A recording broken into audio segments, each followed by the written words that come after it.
Oi pessoal, tudo bem? Estamos de volta com nossos vídeos aqui da parte, de parâmetros, para corte com jato d'água.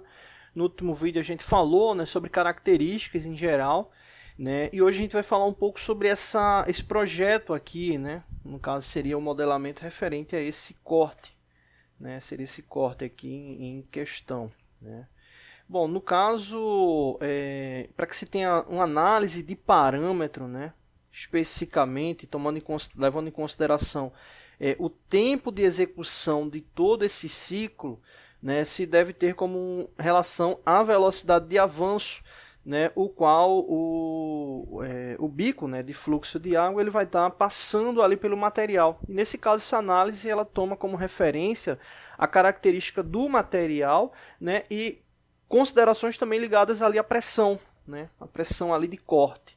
Normalmente a pressão ela fica com um parâmetro bem específico, mas no caso do material você tem a regulagem da velocidade. Exemplo, aqui no caso a gente está supondo que seja um material aço e a velocidade de avanço aqui estimada seja de 2,2 metros por minuto.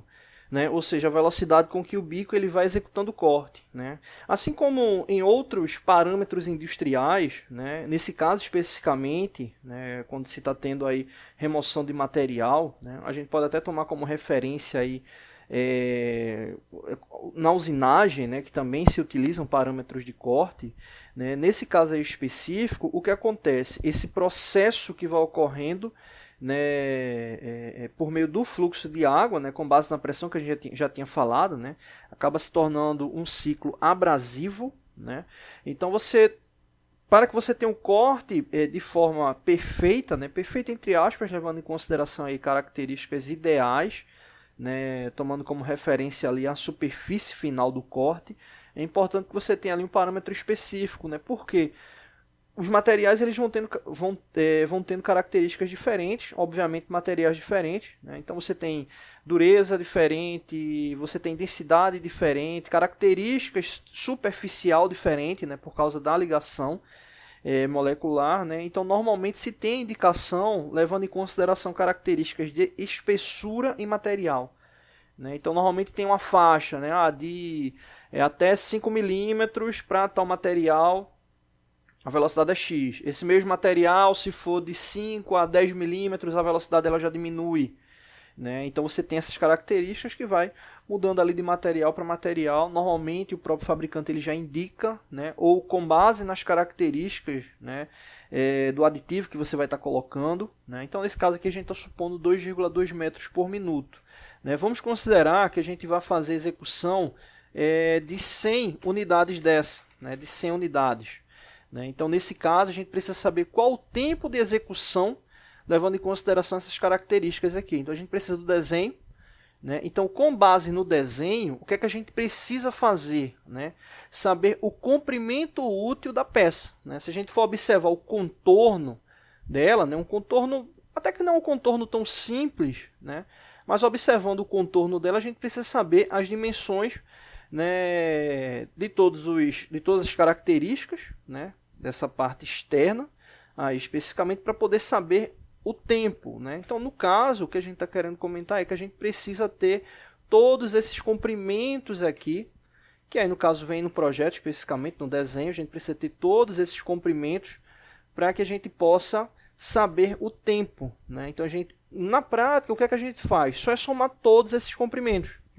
Boa parte já está ligado direto ali na cotagem. Então, boa parte desses comprimentos já está ligado direto ali na cotagem. Então, você precisa só somar todos eles. Alguns não aparecem ali de forma direta, aparecem de forma indireta, que são aquelas cotagens que não aparecem ali explicitamente. Então, você precisa calcular alguma coisa ou outra. Exemplo aqui, esse raio aqui, raio de 125 milímetros, a gente não tem esse perímetro aqui específico dessa curva. Então a gente precisa calcular, é só utilizar,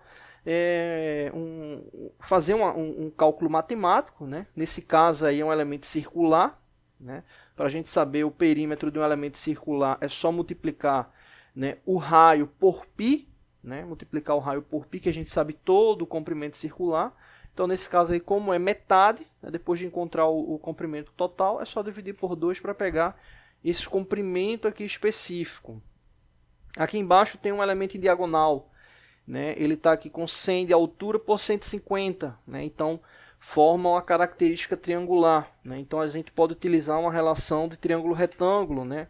Onde aqui no caso a gente tem os catetos, né? Então a gente pode utilizar uma relação de triângulo retângulo para encontrar a hipotenusa, né? Para encontrar a hipotenusa aqui, então seriam os dois parâmetros que a gente, os dois comprimentos, né? Que não está aparecendo aí de forma explícita, que a gente precisa calcular para indicar. Então, na lógica, é isso. É somar todos esses comprimentos. A gente vai ter um comprimento útil. E com base nesse comprimento útil, é só fazer a relação do cálculo, tomando como referência o parâmetro, né, a velocidade de corte utilizada. Né?